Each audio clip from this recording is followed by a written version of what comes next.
जय हिंद दोस्तों, स्वागत है आपका अपने परिवार पे। मैं आदित्य आप सभी का तहे दिल से यहाँ स्वागत करता हूँ। आज की इस वीडियो में मैं आपको कंप्लीट डिटेल में बताने वाला हूँ कि आपका सीपीयू का स्ट्रेटजी क्या होगा।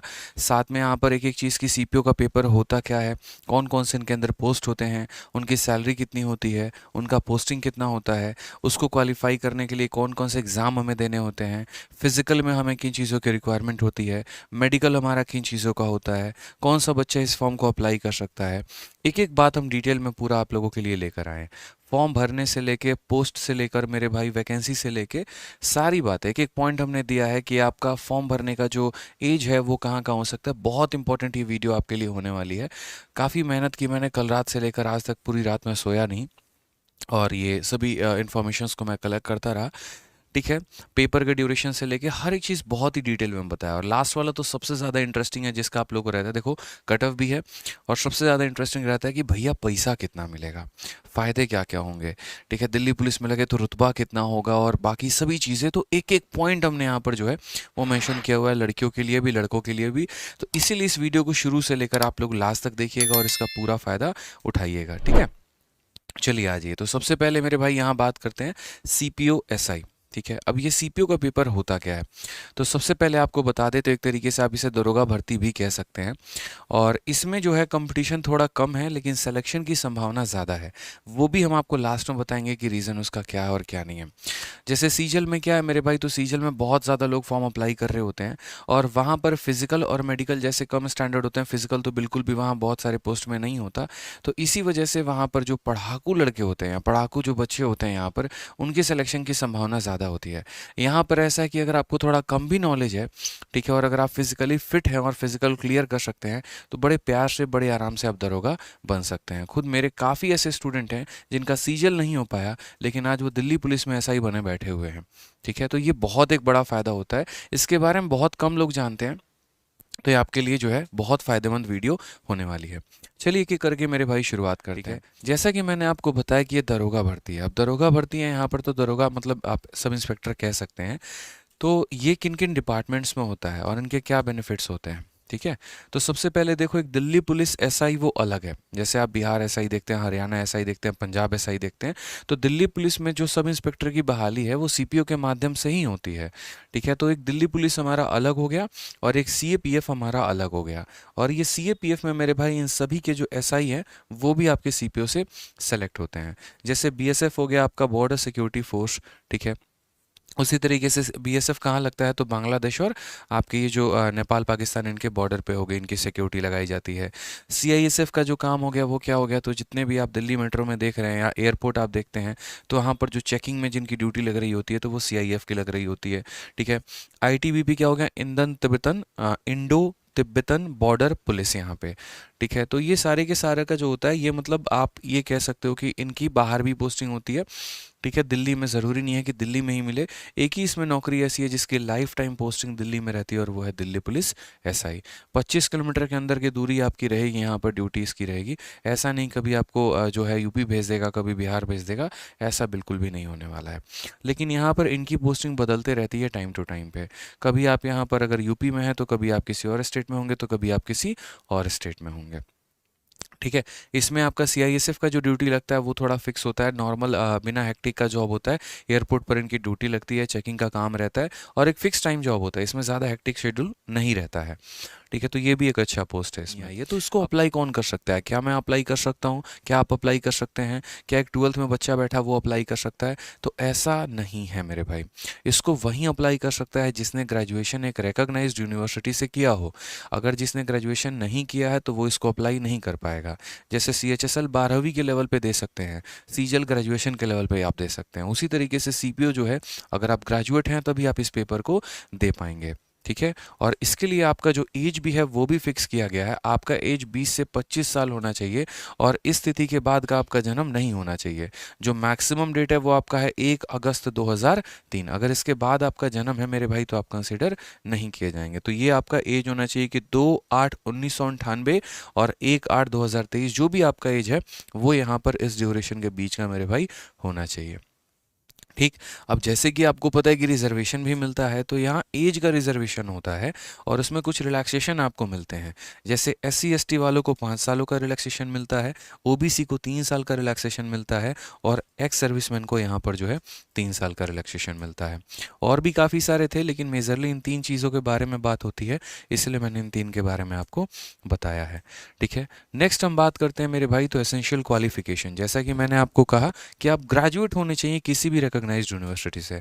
आपने चाहे BA किया हो, BSc किया हो, BTech किया हो, उससे कोई फ़र्क नहीं पड़ता, लेकिन वो जो यूनिवर्सिटी है उसके मान्यता प्राप्त यूनिवर्सिटी हो, ऐसे लोकल किसी भी इंस्टीट्यूट से आपने नहीं किया हो। बहुत लोग क्या करते हैं, BTech को लर्निंग से मतलब डिस्टेंस से कर लेते हैं, तो कई जगह पर उसकी मान्यता नहीं मानी जाती है, तो इस बात का थोड़ा ध्यान रखिएगा। सीजीएल में डॉक्यूमेंट वेरिफिकेशन वो बाहर कर दिए जाते हैं, तो ये बात का आपको ध्यान रखना है। उसके अलावा बहुत लोग ऐसे भी होते हैं, सर हम 3rd ईयर में हैं, हमारा एग्ज़ाम भी हो गया, रिजल्ट नहीं आया, तो क्या हम फॉर्म भर सकते हैं? तो मेरे भाई 15 अगस्त 2023 तक, असल में क्या होता है, फॉर्म भरने के जो हमारा लास्ट डेट होता है ना, तो वो लास्ट डेट तक, यानी 15 अगस्त 2023 फॉर्म भरने का हमेशा जो लास्ट डेट होता है, उस लास्ट डेट तक जो है आपके पास आपका रिजल्ट का सर्टिफिकेट आ जाना चाहिए। अगर इस डेट तक नहीं आया है तो उसके बाद आप इसके लिए मान्य नहीं होंगे। आप पेपर निकाल भी लेंगे, लेकिन डॉक्यूमेंट वेरिफिकेशन में आपको बाहर कर दिया जाएगा। तो इस बात का आपको ध्यान रखना है। हर एक छोटी से छोटी जानकारी हम आपको इस वीडियो में बताते चलेंगे, इसलिए वीडियो को लाइक करते रहिए दोस्तों। ठीक है, हर एक पॉइंट की मैंने सोची यहाँ पर कि बच्चे को किस पॉइंट पे कन्फ्यूजन हो सकता है, कौन सा पॉइंट उसका अधूरा रह सकता है। इसके अलावा भी अगर आपका कोई डिटेल रहेगा बाकी, तो आप कमेंट बॉक्स में बता देना, मैं उसका आंसर दे दूंगा आप लोगों को। ठीक है, चलिए आ जाइए। तो जैसा कि एजुकेशनल क्वालिफिकेशन के बारे में बताया, अब एजुकेशनल क्वालिफिकेशन में आपने ये तो देख लिया कि ग्रेजुएट होना ज़रूरी है, लेकिन कुछ छोटी छोटी चीज़ें होती हैं जो बच्चे मिस आउट कर लेते हैं, वो आपको मिस नहीं करना है। जैसे अगर आपको दिल्ली पुलिस में सिलेक्शन चाहिए, तो दिल्ली पुलिस में सिलेक्शन के लिए मेरे भाई आपके पास ड्राइविंग लाइसेंस होना बहुत ज़रूरी है।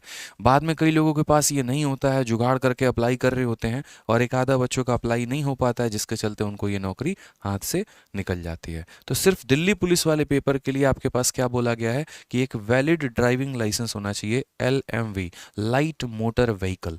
ठीक है, समझ में आ गया बात यहाँ पे, मतलब ट्रक व्रक का नहीं चाहिए भैया, नॉर्मल मोटरसाइकिल और कार का चाहिए, 2 व्हीलर एंड 4 व्हीलर। ठीक है, और ये सिर्फ दिल्ली पुलिस के लिए, बाकी किसी और के लिए नहीं। नेक्स्ट हम बात करते हैं, तो ये पेपर का जो एग्जामिनेशन होता है, तो अब तक आपने क्राइटेरिया जान लिया। अगर इन क्राइटेरिया में आप फिट बैठते हैं, अगर आपका ग्रेजुएशन हो गया है, आपका एज भी सही है मेरे भाई, 25 से ऊपर की उम्र के आप नहीं हैं, ठीक है, आपके पास ड्राइविंग लाइसेंस भी है और सब कुछ है, तो उसके बाद अब आ जाइए स्कीम ऑफ एग्जामिनेशन पे चलते हैं कि कितने चरण में आपका पेपर होता है, और जो भी पेपर होता है मेरे भाई, ठीक है, वो कितने नंबर का होता है, कौन कौन से सब्जेक्ट पूछे जाते हैं और उनकी कट ऑफ क्या होती है। तो सबसे पहला हम बात करते हैं पेपर 1 के बारे में, जिसको हम लोग कहते हैं प्रीलिम्स। तो आपका पेपर 1 होता है मेरे भाई टोटल 200 क्वेश्चन, 200 नंबर का, वो भी हम आपको डिटेल में बताएंगे। जो बच्चा पेपर 1 को क्वालिफाई कर लेता है, जो उसका कट ऑफ को क्लियर कर लेता है, तो उसके बाद उन लोगों का होता है मेरे भाई फिजिकल, जिसको हम PET बोलते हैं, फिजिकल एंड्योरेंस टेस्ट। ठीक है, या फिर हम उसे PST भी कहते हैं। अब जो बच्चा फिजिकल मेरे भाई निकाल लेता है, तो उसके बाद आ जाता है आपका पेपर 2 मेंस। यहीं पर सबसे बड़ा गेम चेंजर है। मैं आपको बताता हूँ ये सबसे बड़ा गेम चेंजर क्या है। अक्सर SSC सीजीएल की जितने लोग तैयारी कर रहे होते हैं, उनका बाकी सब्जेक्ट बहुत बढ़िया होता है, मैथ्स के साथ साथ सभी सब्जेक्ट भी, ठीक है, उनकी ज़बरदस्त लेवल की तैयारी होती है, तो उनको सीजीएल में बहुत अच्छा स्कोर आया होता है। वो सारे के सारे लोग लगभग यहाँ पेपर देने बैठते हैं। अगर हम बात करते हैं तो सीजीएल में जो क्राउड है वो 20-25 लाख की क्राउड है, और सीपीओ में जो क्राउड है मेरे भाई 5 से 6 लाख की क्राउड है। तो लगभग सभी लोग फॉर्म भरते ज़रूर है यहाँ पे, जो अच्छे क्रीम क्राउड होता है, ठीक है, वो फॉर्म भरते हैं सीपीओ का, उनका बहुत अच्छा स्कोर भी आ रहा होता है यहाँ पे, पेपर में ज़बरदस्त स्कोर मारते हैं, 160, 170, 180 के करीब में भी उनका स्कोर जाता है। लेकिन वो यहाँ पर जाके फुस हो जाते हैं, यहाँ पर उनकी कहानी ख़त्म हो जाती है। क्यों? क्योंकि अक्सर ऐसा होता है कि जब सीपीओ का मेंस आता है तभी सीजीएल का भी रहता, सीपीओ का फिजिकल आता है तभी आपका सीजीएल का जो है वो मेंस आ रहा होता है। तो अब आपके पास एक ही ऑप्शन बच रहे होते हैं, या तो आप इसकी तैयारी कर लो, या फिर आप अपनी सीजीएल की तैयारी कर लो। तो आधा क्राउड यहाँ से सीजीएल की तरफ कट जाता है, ठीक है, और कुछ क्राउड जो रहता है वो यहाँ पर फिजिकल की तैयारी कर रहा होता है, क्योंकि इसमें इतनी मेहनत लगती है, घुटना तोड़ने के बराबर होता है। दिन रात आप भाग रहे हैं, 1600 मीटर रेस की तैयारी कर रहे हैं, थकान से आप लबालब हैं, भरे हुए हैं यहाँ पे। तो आप किसी एक एग्जाम को ही टारगेट कर पाते हैं, या तो इसको कर पाते हैं, नहीं तो आप सीजीएल को कर पाते हैं। तो जिन लोगों को इनकम टैक्स इंस्पेक्टर या एमई है, बाकी चीज़ें जाना होता है, तो फिर इस पार्ट को छोड़ के वो आपको मूव कर जाते हैं सीजीएल में। और इसमें सिर्फ वही बच्चा क्वालिफाई कर पाता है जो पढ़ने में थोड़ा बहुत नॉर्मल है, एवरेज है, बढ़िया है, लेकिन उसकी फिजिकल एक्टिविटी बाकी लोगों की तुलना में ज़्यादा बेहतर है। ठीक है, तो अगर आप फिजिकली फिट हैं, बहुत बढ़िया है मेरे भाई, भाग सकते हैं, शॉर्ट पुट कर फेंक सकते हैं, गोला जो हो गया, हाई जंप आप कर सकते हैं, तो यहाँ बाकी लोगों के रेस में निकल जाते हैं। तो जितने पढ़ाकू लोग हैं वो यहाँ पर लगभग यूँ समझ लीजिए कि आउट हो जाते हैं, जो टॉप स्कोरर्स होते हैं। ठीक है, उनसे फिजिकल की तैयारी इतनी हो नहीं पाती है, कुछ एक आधा एक्सेप्शन रहते हैं, वो कर सकते हैं। ठीक। अब फिजिकल के बाद मेरे भाई आ जाता है नेक्स्ट आपका पेपर 2 मेंस। ये आपका सिर्फ और सिर्फ इंग्लिश का पेपर होता है, इसके बारे में भी हम डिटेल में बताएंगे। और उसके बाद आपका मेरिट बनता है, मेरिट आपका बनता है पेपर 1 पे और पेपर 2 पे। ठीक है, आपका मेडिकल के नाम पर कोई मेरिट नहीं बनता, आपका फिजिकल का कोई मेरिट नहीं बनता, ये सिर्फ क्वालिफाइंग होते हैं, इनको क्वालिफाई करना होता है। ठीक है, और इन दोनों के आधार पर मेरिट बनता है और उसके बाद आपके अलग अलग डिपार्टमेंट में मेरे भाई पोस्टिंग होती है। इस वाले पॉइंट में ज़्यादा फायदा उन बच्चों को मिल पाता है जिन्होंने थोड़ी सी अच्छी तैयारी कर रखी है और फिजिकली फिट है, इसीलिए सीपीओ को एक गेम चेंजर भी माना जाता है, एक हिडन है। मतलब जैसे सिलेक्शन पोस्ट आपका हो गया, सीपीओ हो गया, इनमें क्या होता है कि थोड़ा कंपटीशन कम है लेकिन सिलेक्शन की संभावना ज़्यादा है। लड़कियों के लिए भी ये सबसे बड़ी बात हो जाती है। ठीक है, तो कई लोग जो सीजल के मारे हुए होते हैं, दुखी होते हैं, वहाँ पर वो सीपीओ में ट्राई करें, क्या पता आपकी किस्मत यहाँ चमक सकती है। ठीक है, तो सबसे पहले पेपर 1 की बात करते हैं। तो पेपर 1 में मेरे भाई जिस तरीके से आपका सीजीएल, सीएचएसएल, एमटीएस में 4 सब्जेक्ट होते हैं, तो यहाँ पर भी वही 4 सब्जेक्ट होता है। पहला हो गया आपका रीजनिंग, दूसरा हो गया आपका जीएस, तीसरा हो गया आपका मैथ्स, चौथा हो गया आपका इंग्लिश मेरे भाई। इनमें जो सवाल पूछे जाते हैं वो डबल होता है, जैसे सीजीएल में, सीएचएसएल में, एमटीएस में 25-25-25 सवाल पूछे जाते हैं, इसमें आपका 50-50-50-50 सवाल पूछा जाता है। हर सवाल जो होता है वो एक एक नंबर का होता है और आपको टोटल जो है 200 सवाल हो गए, 200 नंबर का पेपर हो गया और ड्यूरेशन भी आपका 2 घंटे का होता है। ये पेपर आपका ऑनलाइन होता है कंप्यूटर पे और ये ऑब्जेक्टिव होता है, सब्जेक्टिव नहीं होता। ऑप्शंस दिए गए होते हैं और आपको उनको टिक करना होता है। ठीक है, पहले क्या था, एक बहुत बड़ा बदलाव आया है। पहले यहाँ पर ये था कि जो नेगेटिव मार्किंग था वो 1/4 था, यानी 4 सवालों में आपका एक जो है नंबर चला जाएगा। अगर आप 4 गलती करते हैं तो आपका एक नंबर चला जाएगा। लेकिन अब मेरे भाई नेगेटिव मार्किंग को 1/3 कर दिया गया और ना सिर्फ ये प्री के लिए बल्कि मेरे भाई मेंस के लिए भी। ठीक है, यानी 3 सवाल अगर आपके गलत है तो आपके एक नंबर उड़ा लिए जाएंगे, ये वाली बात हो जाती है। तो ये एक बड़ा बदलाव आया है और ये 2023 से आया, इसके पहले ये बदलाव नहीं था। अब नेक्स्ट उसके बाद बात करते हैं, चलिए प्री हो गया मेरे भैया, कोई बच्चा क्वालिफाई कर लिया प्री के बाद, तो उसके बाद पेपर 2 कैसे होगा उसका, क्योंकि पहले हम पढ़ने वाले सब्जेक्ट को एक साथ डिस्कस कर लेते हैं, फिर फिजिकल और फिर मेडिकल को हम एक साथ डिस्कस कर लेंगे। तो पेपर 1 में आपका कितना हो गया, तो ये 4 सब्जेक्ट हो गए। इनकी तैयारी कैसे करनी है, क्या करना है, हम वीडियो के लास्ट में आपको वो भी बताएंगे। ठीक है, चलिए आ जाइए, नेक्स्ट बात करते हैं यहाँ पेपर 2 के बारे में। पेपर 2 में सीजीएल में क्या होता है कि अब चारों सब्जेक्ट आपका पूछा जा रहा है, लगभग सीएचएसएल में भी आपका चारों सब्जेक्ट पूछा जा रहा है। यहाँ पर थोड़ा कैओस था लेकर मेंस को लेकर कि शायद इस बार सीपीओ का पैटर्न बदलेगा, क्योंकि सीजीएल बदल चुका, सीएचएसएल बदल चुका, लेकिन 2023 में सीपीओ के पैटर्न में अभी बदलाव नहीं किया गया है, पहले की तरह ही है। इसमें इंग्लिश आपका पूछा जाता है कितना, तो 200 सवाल होते हैं और कितने नंबर के होते हैं मेरे भाई, तो 200 नंबर का होता है। और टाइम ड्यूरेशन कितना मिलता है, तो 2 घंटे मिलते हैं। यानी मेंस में सिर्फ और सिर्फ आपका इंग्लिश आता है। पिछली बार का लेवल थोड़ा इंग्लिश का बढ़िया था, कॉम्प्रिहेंशन और बाकी चीज़ों को लेके। बाकी ऐसे नॉर्मली जो सीपीओ का लेवल रहता है इंग्लिश का, वो काफ़ी नॉर्मल रहता है, बेसिक्स रहते हैं। मतलब अगर आपने ढंग से तैयारी अच्छे से कर रखी है तो आपका बढ़िया स्कोर इसमें हो सकता है। ठीक है, तो जैसे आपका पेपर 1 हो गया, पेपर 1 को आपने दे दिया, आपका एक कट ऑफ बन गया 130, 140, 120 के करीब में, इतने का कट ऑफ जनरली रहता है। तो उस कट ऑफ को क्लियर करने के बाद आपके पास एक कॉल लेटर आता है और वो कॉल लेटर होता है मेरे भाई फिजिकल का। ठीक है, आपको बुलाया जाता है कि फलाने तारीख को आपका फिजिकल है और यहाँ पर आपको इस ग्राउंड में रिपोर्ट करना है। अब जब आप उस ग्राउंड में पहुँचते हैं तो कितने प्रकार के फिजिकल होते हैं, तो मेल का अलग फिजिकल होता है, फीमेल का अलग फिजिकल होता है। अगर हम बात करते हैं तो मेल्स के लिए मेरे भाई यहाँ पर ये कहानी रहती है कि उनका जो हाइट होना चाहिए वो 170 सेंटीमीटर होना चाहिए, इससे नीचे हाइट जो है वो नहीं चलेगा। ठीक है, हाँ कुछ कैंडिडेट है जैसे यहाँ पर गढ़वाल हो गए, जो पहाड़ी एरिया में रहते हैं, जैसे गढ़वाल हो गए, आपको जो नैनीताल उत्तराखंड में ज़्यादा मिलेंगे आपको, हिमाचल प्रदेश के गोरखा हो गए, डोगरा हो गए, मराठा हो गए, कश्मीर वैली वाले हो गए, तो इनके लिए थोड़ा सा हाइट में जो है वो रिलैक्सेशन दिया गया है और वो है आपका 165। आर्मी की भी भर्तियों में ऐसे ही रहता है, जो गुरखा बटालियन है हमारा या और भी हैं, तो इनको थोड़ा सा हाइट में जो है रिलैक्सेशन दिया जाता है। तो नॉर्मल बाकी सभी कैंडिडेट मेरे और आपके लिए 170 है, लेकिन जो इन एरिया से बिलोंग करते हैं तो उनके लिए हाइट 165 सेंटीमीटर चाहिए ही चाहिए।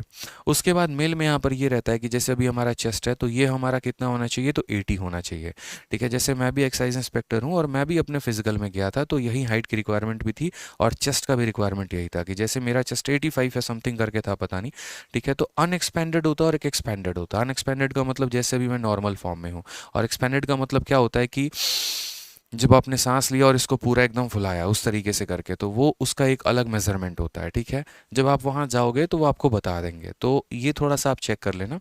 ठीक है, तो अनएक्सपेंडेड आपका हो गया 80 और एक्सपैंड करके आपका आता है 85। ये मेल के लिए रिक्वायरमेंट होती है। ठीक है, उसके बाद हम बात करते हैं फीमेल के बारे में। तो नॉर्मल फीमेल्स का देखो यहाँ पर ये 2 हमारा हो गया, 1, 2 और 3 हमारा मेल के लिए है, और 4 और 5 और 6 जो हो गया वो हमारा फीमेल के लिए है। तो फीमेल के लिए जो हमारी हाइट चाहिए वो चाहिए हमारी 157। ठीक है, फिर जो इन एरिया से आता है उनका 155 मेरे भाई। ठीक है, और जो एसटी आते हैं उनका कितना हो गया, तो 154 हो गया। मेल में भी अगर आप देखेंगे तो एसटी का 162.5 चाहिए। फीमेल में चेस्ट एक्सपेंशन को लेकर ऐसा कुछ नहीं रहता है कि चेस्ट कितना होना चाहिए, नहीं होना चाहिए, या फिर एक्सपैंड होने के बाद इतना होना चाहिए, ऐसा मेरे भाई कुछ नहीं रहता है। इसी तरीके से सीजल में भी, एक्साइज इंस्पेक्टर में भी इनके चेस्ट की रिक्वायरमेंट नहीं है, सिर्फ हाइट की रहती है। मेल का हमेशा जो है वो बॉर्डर पुलिस में ये सब में रिक्वायरमेंट मांगा जाता है। ठीक है, तो ये तो पहले आपका फिजिकल स्टैंडर्ड हो गया। देखिए मैंने 2 शब्द कहा था, एक पीईटी कहा था और एक पीएसटी कहा था। तो ये पीएसटी है, फिजिकल स्टैंडर्ड टेस्ट। पहले तो आपका ये चेक किया जाएगा। अगर आप इसी में बाहर हो गए तो बोलेंगे भैया राम राम तुम जाओ यहाँ से, कोई दिक्कत की बात नहीं, अगली मुलाकात में करेंगे, थोड़ा चेस्ट वेस्ट बना के आना तो मिलेंगे तुमसे। अब जब यहाँ पर ये पास हो गए तो उसके बाद तब आपकी क्या करवाई जाती है, पीईटी करवाई जाती है, फिजिकल एंड्योरेंस टेस्ट करवाया जाता है। अब यहाँ पर भैया आपको अपनी क्षमता दिखानी है। जैसे ये मेल लोगों के लिए क्या है, तो पहले तुमको भगाएगा 100 मीटर, चल भाई भाग यहाँ पे, भाग मिल्खा भाग की तरह पूरा का पूरा, तो 16 सेकंड में आपको ये पार करना है। ठीक है, और 16 सेकंड में अगर आप इसको क्लियर कर लेते हो तो फिर उसके बाद आपका होता है 1600 मीटर का। अब ये 1600 मीटर या तो एक सिंगल ट्रैक मिलेगा, हालांकि ऐसा नहीं होता, जनरली 400 मीटर के 4 राउंड आपसे लगवाए जाते हैं। इसलिए आप कहीं पर फिजिकल की किसी कोचिंग इंस्टीट्यूट में भी तैयारी करते हो तो वो भी आपको इसी तरीके से प्रैक्टिस करवाते हैं, 400 के 4 चक्कर।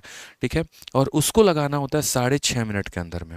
अक्सर लोगों की जो टाइमिंग आती है 7.5-8 मिनट तक की आती है, तो इसके लिए तैयारी करने के लिए कम से कम 2 महीने का वक्त आपको चाहिए होता है। ठीक है, 2 महीने पहले ही आप इसकी तैयारी शुरू कर दो तो शायद अपने टाइमिंग को आप 6.5 मिनट में लेकर आ पाओगे, क्योंकि इस पूरे फिजिकल में अगर सबसे ज़्यादा टफ है तो यही है। ठीक है, गोला हर कोई फेंक पाता है, हाई जंप हो जाता है, सब कुछ हो जाता है मेरे भाई, ये नहीं हो पाता है। 1.6 किलोमीटर का रेस 6.5 मिनट में नहीं हो पाता है। कई बच्चों की तो मैंने ऐसी भी देखी है जो हमारे इंस्टीट्यूट में थे, 5.5 मिनट की टाइमिंग आ रही थी, लेकिन वहाँ जाने के बाद मेरे भाई हालत ख़राब हो जाती है। ठीक है, तो जिस दिन आपका फिजिकल हो उस दिन बढ़िया से थोड़ा बनाना शेक पी के जाओ, अपने पास ग्लूकोज रखो, रेड बुल की बोतल रखो। ठीक है, और फालतू का नशा मत लो। कई लोग यहाँ इंजेक्शंस लेके जाते हैं, नशा लेके जाते हैं, तो उनको वहीं से डिबार कर दिया जाता है। ठीक है, अलग ही तरह का नशा लेंगे, भागने के लिए अपने आप को सुन करके जाएंगे, तो वो सबसे बड़ी गलती होती है। शायद हो सके तो एसएससी आपको हमेशा फ्यूचर के लिए भी डिबार कर सकती है। ठीक है, तो अपने आप को ऐसे फिजिकली प्रिपेयर करो, ना कि नशीले पदार्थ के आधार पर अपने आप को यहाँ प्रिपेयर करो उस दिन के लिए। ठीक है, नेक्स्ट हमारा हो जाता है लॉन्ग जंप, जो कि होता है आपका 3.65 मीटर का, यानी लंबा आपको इतना कूदना है। इसके आगे भी कूदोगे तो कोई दिक्कत नहीं, कोई तुमको एक्स्ट्रा मार्क्स नहीं मिलने वाला है, बस ये क्वालिफाइंग है। ठीक है, हाई जंप भी होता है आपका, पोल लगा के इतना मीटर 1.2 मीटर का हाई जंप करना होता है। अब कई लोगों का क्या होता है कि लगता है कि भैया हम इतना लॉन्ग जंप मार लेंगे, हम इतना हाई जंप मार लेंगे, बट ऑनेस्टली बता रहा हूँ मैं, अगर सिर्फ मैं आपको लॉन्ग जंप मारने को बोलूँ आप वो कर सकते हैं, सिर्फ हाई जंप मारने को बोलूँ आप कर सकते हैं। लेकिन आप अपने आप को थोड़ा इस सिचुएशन में रख के इमेजिन करिए कि सुबह 6 बजे आपको सेंटर पे रिपोर्ट करना, और सुबह 6 बजे ही करना होता है। अब 6 बजे में सबसे पहला इवेंट आप क्या भागे, 100 मीटर, उसके बाद आपको क्या भगा दिया गया, 1600 मीटर। ठीक है, और लगातार ये काम कराया जा रहा है 10-10 15 मिनट के अंतराल पे। ये घुटना इतना बैठ जाता है ना, ये एक तरीके से अपने आप को इतना मेरे भाई रोक लेता है कि उसके बाद बहुत लोगों से ये हाई जंप हो ही नहीं पाता। इसीलिए इनके 3-3 अटेम्प्ट दिए जाते हैं कि 3 अटेम्प्ट में आपको ये करना है या 3 अटेम्प्ट में आपको ये करना है। हाई जंप में अगर आपका पोल थोड़ा भी टच हो रहा है तो आपको वहीं से भगा दिया जाएगा। ठीक है, तो थोड़ा सा जो ये स्टैंडर्ड हमेशा बोलते हैं ना, इससे एक ऊपर लेवल की तैयारी करना। 1.2 है तो 1.5 की तैयारी करना, ताकि वहां पर थोड़ा तुम्हारा पैर दब भी जाए तो कोई दिक्कत की बात नहीं आए।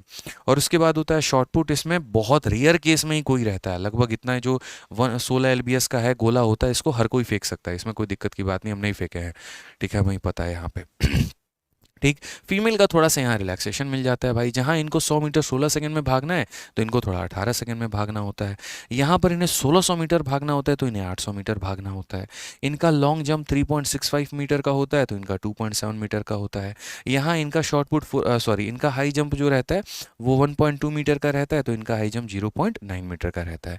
इन्हें शॉर्ट पुट नहीं फेंकना होता, ठीक है, ध्यान रखेंगे इस बात को लेके। पता चले प्रैक्टिस किए जा रहे हैं यहाँ पे, किसी का सर फोड़ दिए उठा के, तो वो काम नहीं करना है, ठीक है। अब नेक्स्ट आता है, वो आता है इसका मेडिकल टेस्ट मेरे भाई। मेडिकल में थोड़ा सा आपको चंद बातों का ध्यान रखना है। पहली बात, अगर किसी को कलर ब्लाइंडनेस है तो यहाँ भी और सीजल में एक्साइज इंस्पेक्टर में भी आपको दोनों जगह भगा दिया जाएगा, ठीक है। कलर ब्लाइंडनेस वाला आता है, कई लोग रट के चले जाते हैं पूरा का पूरा बुकलेट मेरे भाई, तो ऐसी गलती भी मत करना। बहुत लोग जुगाड़ू होते हैं कि जहाँ पर उनका मेडिकल है उस अस्पताल में कौन सी बुकलेट चल रही है उसको पूरा रट लेंगे, तो ये फेल हो जाता है टेक्निक। ऐसा नहीं करे तो बेहतर है। अगर कलर ब्लाइंडनेस है तो अपने आप की किस्मत कहीं और आजमाएं, ठीक है। ऐसी गलती काम ना करें, नहीं तो पता चले यहाँ से एसएससी में भी डिबेर हो जाएंगे। जो आई विजन होना चाहिए वो 6/6 होना चाहिए। सारी बातें हमने आपको लिखी हुई है यहाँ पे, ठीक है। आई साइड जो होगा वो 6/6 होगा करके, ठीक है। उसके बाद ये नॉकनीज जो है, ये नॉकनीज नहीं होना चाहिए, फ्लैट फुट नहीं होना चाहिए। फ्लैट फुट नॉकनीज क्या होता है? नॉकनीज का मतलब दोनों घुटना सटा हुआ। उससे क्या होता है कि जब आप भागते हो ना तो आप खुद में गिर जाते हो, ठीक है। तो पुलिस की नौकरी हो गई, आर्मी की नौकरी हो गई, उसमें ये नॉकनीज वालों को पहले बाहर कर दिया जाता है, ठीक है। क्योंकि पता चले चोर को पकड़ने गए, खुद ही गिर गए वहीं पे, तो कैसे पकड़ पाएंगे भाई ये। फ्लैट फुट की भी थोड़ी सी वही कहानी है। फ्लैट फुट मतलब एकदम चपटा, गड्ढा ही नहीं है पैर में, एकदम किताब की तरह समतल है आपका पैर, तो वो आपको चलने में ग्रिप नहीं देता है, ठीक है। तो इसीलिए इन चीज़ों को जो है मतलब जिनके साथ भी ये इश्यूज़ होते हैं तो उनको सरकारी नौकरी में नहीं एंट्रेंस दी जाती है, ठीक है। बाकी एक बार डिटेल में आप लोग देख लेंगे, पता कर लेंगे किसी बच्चे को है तो नहीं। अगर आसपास आपके कोई कोचिंग इंस्टीट्यूट है जो फिजिकल की तैयारी कराती है तो वहाँ के किसी अच्छे टीचर से संपर्क करके अपनी सभी स्टैंडर्ड्स को देख लेंगे। पता चले 2 महीना फिजिकल की तैयारी किए और जाके जो है यहाँ पर फ्लैट फुट के चलते आपको बाहर कर दिया गया, तो कोई फ़ायदा मेरे भाई नहीं होता है। एक थोड़ा सा नया यहाँ पर केस बड़ा जाहिर है और वो है हमारा टैटू के बारे में कि टैटू की कहानी क्या है। तो टैटू का पूरा हमने आपको दे रखा है कि टैटू डिपिक्टिंग रिलीजियस सिंबल और figure and the name as followed in Indian army are permitted. पहले टैटू को परमिट नहीं किया जाता था, लेकिन अब आपका टैटू जो है वो मेरे भाई परमिटेड है, ठीक है। और वो भी पर्टिकुलर किसी किसी सेक्शंस को लेके। मेरा मानना तो ये है कि अगर आपकी सरकारी नौकरी जब तक नहीं लगती है तब तक आप अपने बॉडी पे कोई टैटू नहीं करवाएं तो बेहतर है, ठीक है। ज़िंदगी में कुछ हासिल करना सबसे बड़ी बात है और शो ऑफ तो बाद में हम करते रहेंगे यार, ठीक है। तो यहाँ पर अपने आप को जॉन सीना और बाकी चीज़ें मेरे भाई नहीं बननी है, कोई दिक्कत की बात नहीं है। अगर कुछ है तो बड़ा सिंपल सा जो है अपना रखना है ताकि वो परमिट हो पाए, ठीक है ना। चलिए आ जाइए, नेक्स्ट हम बात करते हैं यहाँ पर वैकेंसी को लेकर। ये बड़ा है कि चलो सर देख लिया रिक्वायरमेंट्स क्या क्या हैं, सब बढ़िया है, तैयारी में भी हम जुट गए। कट ऑफ कितनी जाती है, कितने नंबर लाने पे हमारा सिलेक्शन हो जाएगा और कितने महीने पहले अगर हम तैयारी करेंगे तो हम यहाँ पर सब इंस्पेक्टर लग पाएंगे। तो सबसे पहले हम आपको ईयर वाइज बताते हैं। 2019 ज़्यादा इसके पीछे हम नहीं गए, ठीक है।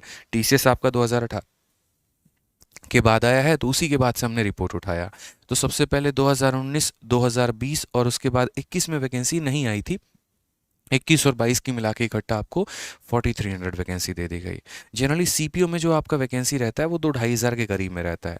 2019 में आपका 2726 था, ये एक बहुत बड़ी वैकेंसी थी। रीज़न मेरे भाई चुनाव था। आपको पता है 2014 में चुनाव हुआ था, 2019 में चुनाव हुआ था, और 2019 में जब मोदी गवर्नमेंट ने चुनाव करवाया था तो दिल्ली में सिक्योरिटी की बहुत ज़्यादा आवश्यकता थी। इसी वजह से इस पर्टिकुलर 2726 में दिल्ली पुलिस की वैकेंसी सबसे ज़्यादा थी। लेकिन थोड़ा ऐसा हुआ कहानी कि इनका ज्वाइनिंग लेटर आते आते चुनाव की सारी प्रक्रिया मेरे भाई खत्म ही हो गई थी। तो चुनाव के चलते ये वैकेंसी बहुत ज़्यादा थी। आपको भी पता है कि चुनाव आता है तो वैकेंसी आती ही आती है। उसके बाद आपका 2020 में अचानक से 1564 के करीब में वैकेंसी आई। 21 में तो वैकेंसी आया ही नहीं और 22 में मिला के टोटल 4300 के करीब में वैकेंसी मेरे भाई दे दी गई, ठीक है। अक्सर थोड़ा सा ट्विस्ट यहाँ रहता है। प्री की जब हम बात करते हैं तो फीमेल कैंडिडेट का जो कट ऑफ होता है वो मेल से ज़्यादा होता है। अगर आप देखेंगे प्री में तो फीमेल का 104 है तो मेल का 101 है। 100 पहले क्या होता था 90 नंबर पे भी कट ऑफ जाती थी। अगर आप 2016 का पेपर देखोगे ना, 2016 में 90 नंबर कट ऑफ गया है, ठीक है, 95 नंबर कट ऑफ गया है, समझिए इस बात को। अब धीरे धीरे कट ऑफ बढ़ना शुरू हो गया। जैसे आप देखेंगे तो यहाँ 104 है, वही 2020 में फीमेल का 118 तो मेल का 114 है, और वहीं 2022 में आप देखेंगे तो 126 से 115 है। ठीक है, तो कट ऑफ को आप देख रहे हैं तो निरंतर आपका कट ऑफ जो है वो बढ़ता ही चला गया है, क्योंकि कंपटीशन आपका डे बाई डे इंक्रीज हो रहा है। तो प्री में क्या होता है, महिलाओं की कट ऑफ ज़्यादा रहती है और मेल का आपका जो कट ऑफ रहता है वो मेरे भाई कम रहता है। ठीक है, ये आपका प्री का पेपर का हो गया। वैसे ही आपका मेंस का भी होता है। मेंस में अगर आप देखेंगे यहाँ पर, तो मेंस में जो मेडिकल के लिए कट ऑफ चाहिए होता है वो 205 नंबर पर इनका कट ऑफ है, इनका 153 पे लगेगा। 279 पे इनका है 250, 288 पे इनका लगा है, तो यहाँ मेल का हो गया मेरे भाई 252, क्योंकि कोशिश होती है यहाँ पर ज़्यादा से ज़्यादा मेल्स को अपने आप को मेरे भाई जो है वो भर्ती में रखने की। ठीक है, अब उसके बाद होता है कि चलो हमने आपने यहाँ पर जो है मेडिकल के लिए मेंस भी क्वालिफाई कर लिया। देखो, प्री क्वालिफाई करते हो तो फिजिकल के लिए क्लियर करते हो, फिर फिजिकल हो जाता है तो मेंस देते हो, और फिर मेंस हो जाता है तो तुम्हारा मेडिकल होता है। अब जब मेडिकल हो जाएगा, एकदम फिट फाट होकर अपने घर पे बैठे हो, डॉक्यूमेंट वेरिफिकेशन करा के बैठे हो, तो तुम्हारी मेरिट बनती है, और मेरिट बनती है पेपर 1 और पेपर 2 के आधार पर। ठीक है, यानी प्री के पेपर पर और मेंस के पेपर में, और उसमें अलग अलग पोस्ट हैं, जैसे दिल्ली पुलिस SI अलग है, CRPF अलग है, SSB अलग है, ITBP अलग है। तो हर पोस्ट का अलग अलग मेरे भाई कट ऑफ जाता है। जो सबसे ज़्यादा डिमांड में रहता है ना, वो आपका दिल्ली पुलिस SI ही रहता है। ठीक है, तो आपके लिए मैंने यहाँ पर लिख दिया। जैसे सबसे पहले 2019 में अगर हम बात करें, अब फाइनल में आते आते कहानी पलट जाती है, तख्ता पलट जाता है। जहाँ पर यहाँ फीमेल का कट ऑफ बहुत ज़्यादा जा रहा था मेल से, तो फाइनल तक आते आते मेल का कट ऑफ जो होता है वो ज़्यादा हो जाता है। तो आप यहाँ देखेंगे तो जैसे मेल का दिल्ली पुलिस SI में कट ऑफ 323 था, तो फीमेल का 302 था। CRPF SI में इनका 261 था, तो इनका 268 था। वहीं अगर आप 2020 की बात करते हैं तो ये 334 तो 311, 284 तो 300 मेरे भाई। दिल्ली पुलिस में हमेशा मेल का ज़्यादा जाता है। बोलोगे सर आपने यहाँ क्यों नहीं कुछ लिखा है? इसीलिए क्योंकि अभी इनका मेंस का पेपर हुआ है, लेकिन अभी इनका मेरिट नहीं बना है। 2022 का भी फाइनल रिजल्ट नहीं आया है, इसीलिए यहाँ पर पूरा का पूरा कॉलम जो है वो आपका खाली है। ठीक है, अब आपने मान लीजिए कट ऑफ आपका हो गया, आप दिल्ली पुलिस में सिलेक्शन ले लिए, तो भाई कोई भी चीज़ मैं हमेशा कहता हूँ कि भाई कुछ चीज़ें तो हमें मोटिवेट करें जिससे हम लाइफ में आगे बढ़ें। ठीक है, वो मोटिवेशन हमारा क्या है, क्यों हम दिल्ली पुलिस की ही नौकरी करें, क्या फ़ायदे हैं। ठीक है, ये अक्सर मन में आप लोगों का रहता है कि सर एक्स्ट्रा बेनिफिट्स क्या मिलते हैं, CPO में सभी पोस्ट में क्या क्या फ़ायदे हैं, पैसा कितना मिलता है, सैलरी कितनी मिलती है, गाड़ी वाड़ी मिलता है कि नहीं मिलता है, बंगला मिलता है कि नहीं मिलता है, सारी बातें एक एक करके। सबसे पहला पॉइंट पढ़िए आपको 4200 ग्रेड पे सीजल में आपका जो है सबसे पहला ग्रेड पे 4800 है, जो AA का पोस्ट है। इनकम टैक्स और बाकी चीज़ें 4600 ग्रेड पे है 7th पे कमीशन के बाद। और उसके बाद आपका जो CPO है वो 4200 ग्रेड पे की नौकरी है, जहाँ पर आपकी सैलरी जो है 40,000 से लेकर 70,000 के बीच में मेरे भाई होती है। वो भी डिपेंड करता है कि कौन सा शहर है, कैसा है, और आपका कहाँ पोस्टिंग आपको दिया गया है। ठीक है, उसके बाद आपको डियरेंस अलाउंस मिलता है। डियरेंस अलाउंस का मतलब क्या होता है, महंगाई भत्ता, कि अगर महंगाई बढ़ेगी तो आपकी तनख्वाह भी बढ़ेगी। ऐसा नहीं है कि चीनी बहुत महंगा हो गया, पेट्रोल बहुत महंगा हो गया और सरकार आपको उतना ही सैलरी दे रही है, ये ऐसा नहीं होता मेरे भाई। सरकारी नौकरी में प्रमोशन जो होता है वो इन्हीं चीज़ों को लेकर होता है, मतलब ये सैलरी का प्रमोशन है और पोस्ट का प्रमोशन जो होता है वो अलग होता है। तो अगर महंगाई बढ़ती है तो उसका डियरेंस अलाउंस आपको मिलता है, जिसको हम महंगाई भत्ता बोलते हैं। नेक्स्ट होता है मेरे भाई HRA, हाउस रेंट अलाउंस। ठीक है, हाउस रेंट अलाउंस, अब ये भी अलग अलग होता है, डिपेंड करता है किस तरह की सिटी है, X city, Y city, Z city. जैसे मान लीजिए कि नॉर्मल एक बिहार का छोटा सा डिस्ट्रिक्ट है या कोई छोटा सा एरिया है जहाँ पर आपकी पोस्टिंग है, तो आपको उसको X में माना जाएगा और उसका जो रहता है वो 8% के करीब में रहता है, सॉरी Z में। लेकिन अगर आप मान लीजिए कि वहीं थोड़े मेट्रोपॉलिटन सिटी में है तो आपका जो हाउस रेंट अलाउंस है वो ज़्यादा मिलेगा, क्योंकि आपको भी पता है कि जो मेट्रो वाले सिटीज़ होते हैं तो वहाँ पर किराया ज़्यादा होता है।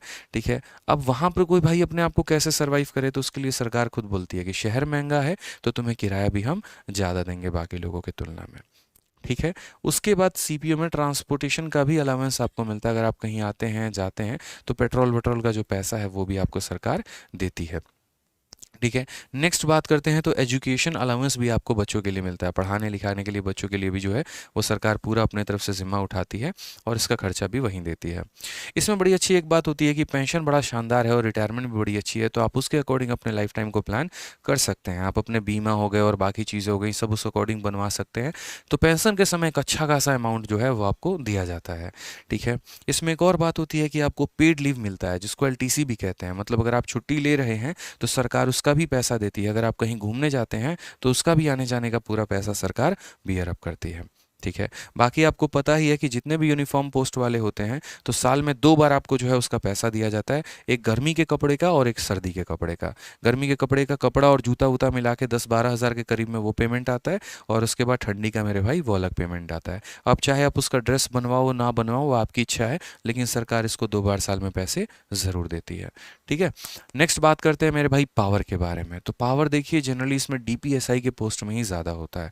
बड़ी पावरफुल पोस्ट है, बड़ी ज़बरदस्त पोस्ट है मेरे भाई। ठीक है। इसमें अगर हम बात करें तो सबसे पहला क्या है कि वेरी पावरफुल जॉब। रीज़न हम आपको बताते हैं। आप जो दिल्ली पुलिस आती है वो मेरे भाई सेंटर में आती है। बाकी सभी बाकी सभी जो पुलिस हो गया ना वो सरकार सेंटर गवर्नमेंट स्टेट गवर्नमेंट के अधीन आती है।